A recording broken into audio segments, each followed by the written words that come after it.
right, Brad, here at Prowl and Growl. What's it like to come to these types of events and get to meet all the fans? Yeah, it's a lot of fun for Dabo and I. I think it's a way for us to kind of get to meet and greet people and spend some time. We're very appreciative of the fans and all they do for us during the season. Whether it's coming to games or even sending supporting emails and notes and letters. I think it's just our way to thank them for all they do for Clemson. You and Dabo built a real good relationship the last few years. What's a funny story about you guys on the road together? I don't know if I have one funny story. I think Dabo and I just have a real kinship together. We're very similar in age. The funniest thing really that happened between the two of us is when we were first getting here, our kids are very similar too, and they invited us down to go to spring break with them down to their beach house in Florida, and we did. And I happen to have two daughters, and he has three sons, and I looked out on the beach and saw my two girls there with his three sons and said, we might not be spring breaking together too many more years. So we joke about it. We just have a great time. He loves basketball, is a big basketball guy. I love college football. We certainly bounce ideas off each other on a regular basis, and he's a great guy, and I'm really happy for all his success. You just got a new restructured contract. Talk about how that helps you a little bit on the recruiting side.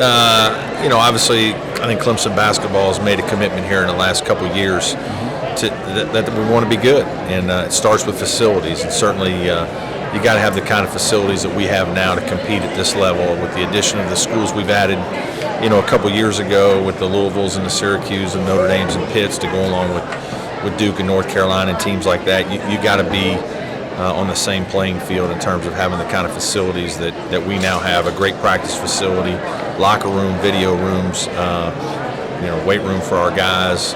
I think we now have a very fan-friendly arena, and certainly it's nice to have a new contract to kind of support that and helping the recruiting efforts along the way with the new facilities.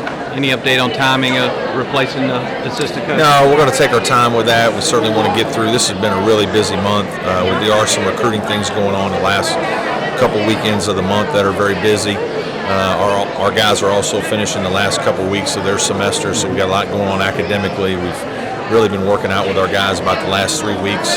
I think our spring workouts have gone great, so I think that's really good. But when things die down a little bit, we get rid of our guys. They go home for a little bit of a short summer break. We'll start to look more into the staff positioning in the next hire.